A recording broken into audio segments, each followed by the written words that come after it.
야곱이라는 제목으로 창세기 33장 12절에서 20절 말씀 함께 살펴보도록 하겠습니다. 말씀 교독하도록 하겠습니다.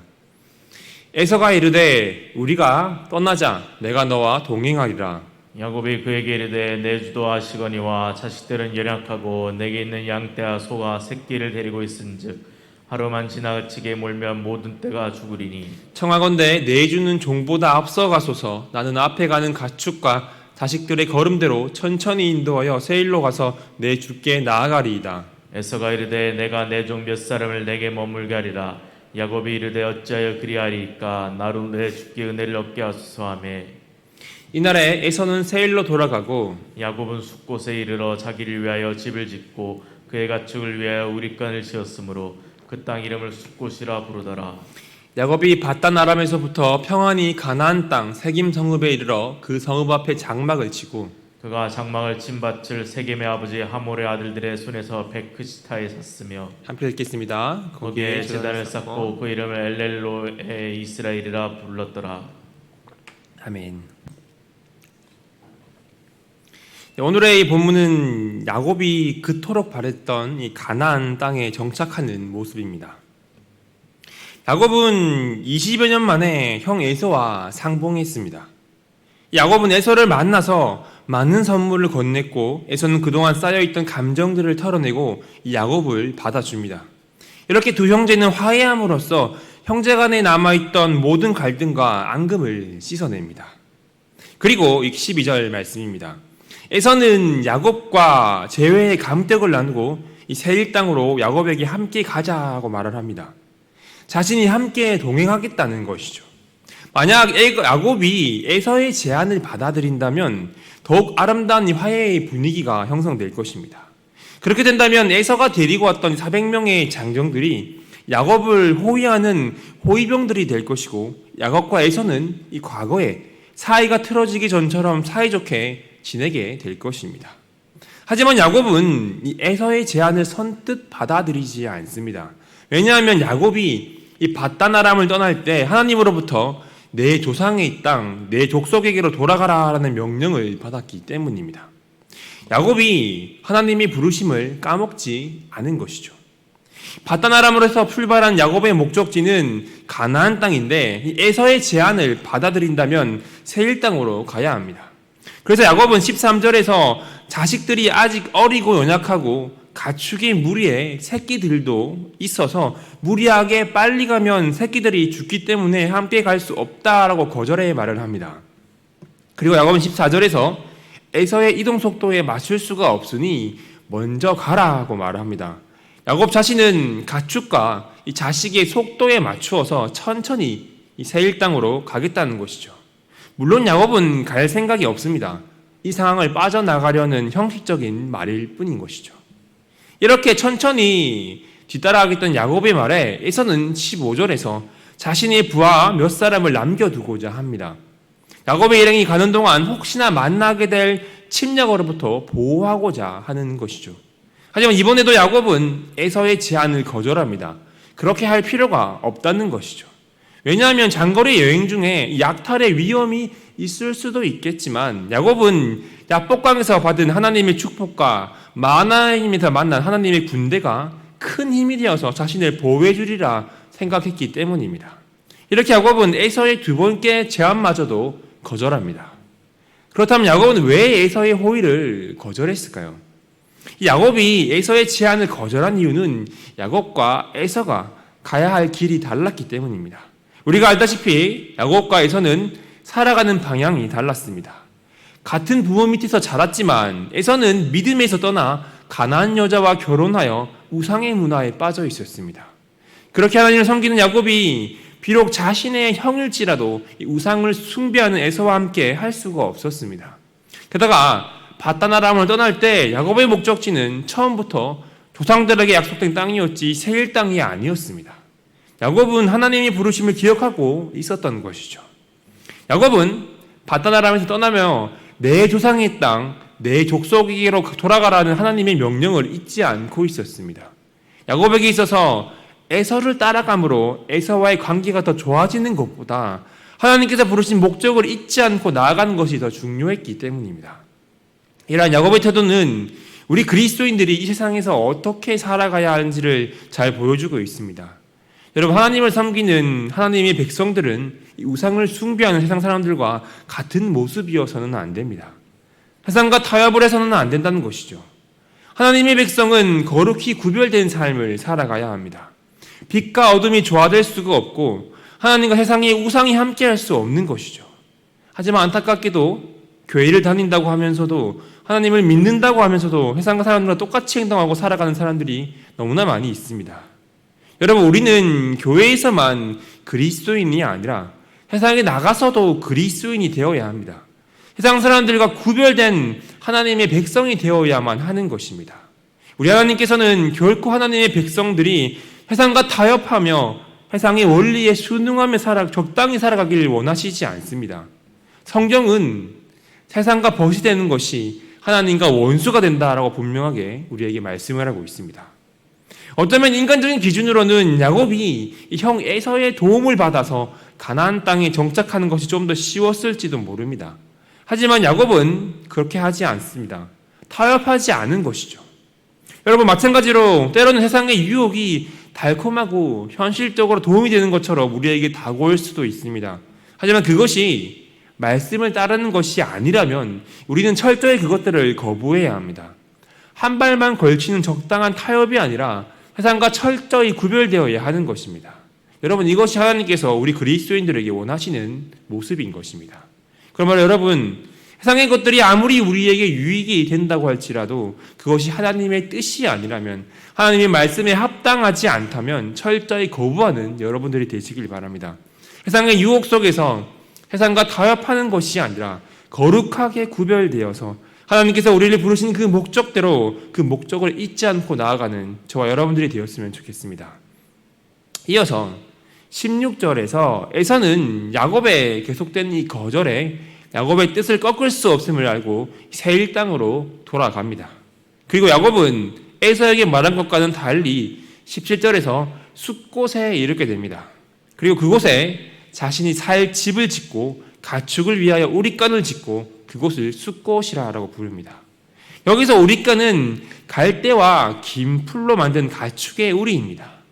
방목을 주로 하는 유목민들이 우릿간을 만든다는 것은 이곳에 오랫동안 머문다는 것을 의미합니다. 자신과 함께 가자는 에서의 제안을 2번이나 잘 거절했던 야곱은 베델로 올라갔어야 합니다. 그런데 갑자기 이 숫곳에 머무르고자 합니다. 야곱이 숫곳에 머물렀던 이유는 아마도 20여 년 동안의 바다다람에서의 피곤했던 삶을 이 숫곳에서 쉬면서 회복하기를 원했을 수도 있습니다. 또 하나님의 천사와 씨름할 때 다친 이 환도뼈의 골절로 휴식이 필요했을 수도 있습니다. 그리고 형 에서와의 만남과 이 화해의 과정을 통해 얻었던 긴장감이 풀어져서 이 숫곳에서 오랫동안 휴식을 하고자 했을 수도 있습니다. 이런저런 여러 가지 이유가 있을 수도 있겠지만 야곱이 숫곳에 오랫동안 머무르는 것은 결코 신앙적으로 유익한 것이 아니었습니다. 베델로 올라가야 했던 야곱이 이 숫곳에 머무는 것은 인간적인 필요에 의해서지 신앙적인 측면을 고려한 것이 아니었기 때문입니다. 하나님과의 약속을 뒤로 미루고 있는 것이죠. 이렇게 숫곳에서 얼마나 내몰랐는지는 모르지만 야곱은 18절에서 다시 이동을 합니다. 그런데 이번에도 베델이 아니라 세겜 성읍에 이르러 그곳에 장막을 칩니다. 그리고 세겜의 아버지 하몰의 아들들에게서 은 100개를 주고 장막 친 밭을 삽니다. 야곱이 세겜 성읍에 장막을 치고 장막을 친 그 땅까지 구입했다는 것은 작정하고 이 세겜에 정착을 하겠다는 의도로 보입니다. 게다가 야곱은 20절에서 땅을 구매한 후에 그곳에 제단을 쌓고 그 이름을 엘렐로의 이스라엘이라고 부릅니다. 이 말은 하나님, 이스라엘의 하나님이라는 의미입니다. 이 제단을 쌓고 하나님을 높이고 있는 것이죠. 그런데 야곱이 제단을 쌓아야 할 곳은 세겜 땅이 아니라 이 베델이었습니다. 야곱은 하나님의 약속을 따라 베델로 가서 제단을 쌓고 이 고백을 들었어야 하는 것입니다. 야곱은 지금 반쪽짜리 순종을 보이고 있는 것이죠. 여러분, 베델은 야곱이 하나님을 만난 곳이며 다시 돌아오게 하시겠다는 하나님의 약속을 받은 땅이었습니다. 그런데 베델에 이르기 전에 야곱은 멈추고 말았습니다. 왜 그랬을까요? 그것은 야곱이 하나님의 명령을 지키기보다는 자신의 평안을 추구했기 때문입니다. 야곱에게는 더 이상 외삼촌 라반과 같이 자신을 추격하는 사람도 없었고 형 에서와 같이 화해해야 하는 사람도 없었습니다. 걱정할 게 없어진 것이죠. 그래서 숲곳에서 머무르면서 누군가의 공격이나 위협을 걱정해야 할 이유가 사라지자 야곱은 이 현실의 편안함에 안주하고 싶은 마음이 생긴 것입니다. 그래서 야곱은 자신의 딸 디나가 성숙해질 때까지 하나님의 명령을 행하지 않습니다. 베델로 가지 않고 계속 세겜 땅에 머물러서 현실의 평안함에 안주하고 있는 것이죠. 여러분, 이처럼 우리도 평안할 때 현실에 안주할 위험이 있습니다. 우리는 보통 나에게 주어진 환경과 상황이 어려워지고 고난이 찾아오면 위기라고 말합니다. 그런데 진정한 우리의 영적인 위기는 내가 평안할 때 찾아옵니다. 보통은 내가 힘들고 어려운 상황에 처하게 되면 열심히 기도합니다. 간절하게 하나님을 찾습니다. 그런데 나에게 닥쳤던 이 어려움과 고난이 해결되고 평안이 찾아오면 우리는 보통 어떻게 됩니까? 많은 사람들이 그 뜨겁게 기도하던 기도에 열심히 식어갑니다. 또 하나님을 찾고 구하던 간절함이 사라져갑니다. 여러분, 이래서는 안 됩니다. 고난 중에 열심히 기도하고 하나님을 찾았다면 평안한 생활 중에도 말씀과 생활과 기도 생활에 소홀하지 말아야 하는 것입니다. 더 나아가서 주님을 섬기는 일에 변함없이 최선을 다해야 합니다. 우리는 우리 삶의 상황과 상관없이 우리를 하나님의 자녀로 불러주신 하나님의 은혜에 감사하며 하나님을 사랑하는 삶을 최선을 다해 살아가야 하는 것입니다. 게다가 세상이 주는 이 평안함과 안락함은 더 큰 유혹으로 다가옵니다. 특히 큰 위기를 벗어난 후에는 더 이상 근심과 걱정이 없을 때 이러한 유혹이 더 크게 다가옵니다. 하나님이 아닌 세상의 것들이 눈에 돌릴 여유가 생긴 것이죠. 위기와 고난 가운데에서는 하나님을 그토록 찾던 그 눈동자가 평안이 찾아오자 세상의 평안함과 안락함에 눈이 돌아가는 것입니다. 여러분, 이 세상에서 믿음을 지키는 일은 결코 쉽지가 않습니다. 그렇기에 우리는 평안한 삶에 안주하지 않도록 하나님을 향한 그 마음이 변질되지 않도록 조심해야 합니다. 주의해야 하는 것이죠. 무엇보다 우리가 이 평안한 일상 가운데서도 그리스도인답게 살아가기 위해서는 이 고난과 위기 중에 만난 하나님과의 그 친밀한 관계와 간절함을 유지해야 하는 것입니다. 여러분, 베델이 아닌 이 세겜에서 하나님께 제단을 쌓고 하나님을 고백했던 야곱의 반쪽짜리 순종은 진정한 순종이 아니라 불순종임을 기억하시기 바랍니다. 하나님께서는 온전한 순종을 우리에게 원하고 계십니다. 그러므로 야곱처럼 숫곳과 세겜에 머물러 이 평안함 가운데 현실과 타협하고 세상에 안주하지 마시고 날마다 말씀과 기도를 통해 하나님을 간절히 찾고 구하며 나아가서 하나님의 나라 천국을 향해 나아가는 저와 여러분들이 되시기를 간절히 소망합니다. 말씀을 정리하겠습니다. 야곱은 함께 가자는 에서의 제안을 2번이나 거절합니다. 왜냐하면 에서는 가나안 여인들과 결혼하여서 우상을 섬기고 있었기 때문입니다. 여러분, 사람은 누구나 자신이 살고 있는 지역의 정서와 환경의 영향을 받게 됩니다. 그렇게 하나님을 섬기는 야곱은 우상을 숭배하는 에서와 함께할 수가 없었습니다. 게다가 야곱은 하나님의 말씀대로 약속의 땅으로 가야 했기 때문입니다. 그래서 야곱은 형의 이 제안을 거절합니다. 야곱의 이러한 태도는 우리가 이 세상에서 어떻게 살아가야 하는지를 보여주고 있습니다. 우리는 하나님을 섬기는 하나님의 백성으로서 세상 사람들과 똑같이 행동하고 똑같이 살아서는 안 된다는 것입니다. 세상과 타협을 해서도 안 되며 거룩히 구별된 삶을 살아가야 하는 것입니다. 그러면 여러분, 교회에서만 그리스도인이 아니라 세상에서도 그리스도인이 되어서 하나님께서 우리를 부르신 목적대로 거룩히 구별된 삶을 살아가는 저와 여러분들이 되었으면 좋겠습니다. 이어서 에서의 제안을 거절한 야곱은 하나님의 명령에 따라 베델로 가면 되는 것이었습니다. 그런데 야곱은 베델이 아닌 숫곳에 오래도록 머뭅니다. 100번 양보해서 그동안에 지친 육신과 정신을 쉬기 위해서 숫곳에 머물렀다라고 칩시다. 그렇다면 이제는 베델로 가야 했습니다. 그런데 다시 이동한 야곱은 이번에도 하나님의 명령을 행하지 않고 베델이 아니라 세겜 성읍에 정착을 합니다. 야곱에게 평안이 찾아오자 현실에 안주하고 신앙적으로 타협을 하고 있는 것입니다. 여러분, 야곱의 이러한 연약한 모습이 우리에게도 있습니다. 많은 사람들이 고난이 찾아왔을 때 어려운 상황에서는 누구보다도 하나님을 찾고 구합니다. 하나님의 도우심을 구하며 이 상황이 해결된다면 참 신자답게 살겠다고 기도합니다. 그러나 막상 기도가 응답되고 고난과 어려움에서 해결되어 평안이 찾아오면 어떻게 합니까? 많은 사람들이 고난 중에 결심과 이 기도를 잊어버립니다. 어느새 간절함은 사라지고 영적 나태함에 빠져버리는 경우가 많이 있습니다. 우리 그리스도인이라면 이러해서는 안 되는 것입니다. 혹시나 여러분 가운데 고난과 어려움이 찾아온다면 그 시간이 오히려 하나님을 더 깊게 만나고 경험할 수 있는 이 기회임을 믿으시길 바랍니다. 그리고 평안함 가운데 있다면 세상의 평안함에 안주하는 것이 아니라 하나님을 더 찾고 구하는 신실한 백성으로 살아가시길 바랍니다. 여러분, 진정한 위험은 돈이나 권력이나 사랑과 관련된 세상적인 위기와 어려움이 아니라 하나님으로 온전히 믿지 않고 하나님과 동행하지 않는 것임을 늘 기억하시길 바랍니다.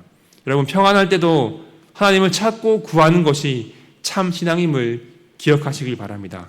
그러므로 세상의 것이 아무리 유익이 된다고 할지라도 그것이 하나님의 말씀과 맞지 않다면 철저히 거부하고 세상과 구별된 삶을 살아가는 여러분들이 되시길 바랍니다. 그리고 위기와 어려울 때만 하나님을 찾고 구하는 것이 아니라 어려울 때도 평안할 때도 하나님을 간절히 찾고 구하며 하나님과 동행하는 저와 여러분들이 되시기를 간절히 소원합니다. 기도하겠습니다. 하나님, 우리는 하나님을 섬기는 하나님의 백성으로서 세상과 구별되길 원합니다. 교회에서만 그리스도인이 아니라 세상 속에서도 하나님의 말씀을 지키는 그리스도인들이 되게 하여 주시옵소서. 세상의 유혹 속에서 세상과 타협하지 않게 하시고 세상 사람들과 똑같이 행동하고 똑같이 살아가는 것이 아니라 우리 한 사람 한 사람을 부르신 그 목적대로 거룩히 구별된 삶을 살아가게 하여 주시옵소서. 하나님, 우리가 이 평안함 속에서 영적인 나태함에 빠지지 않길 원합니다. 위기와 고난 속에서 하나님을 간절히 찾고 구했던 것처럼 우리의 평안한 일상 속에서도 간절함과 열심으로 하나님을 찾고 구하게 하여 주시옵소서.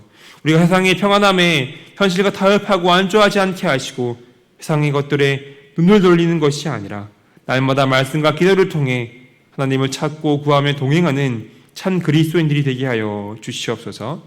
예수 그리스도의 이름으로 기도드리옵나이다. 아멘.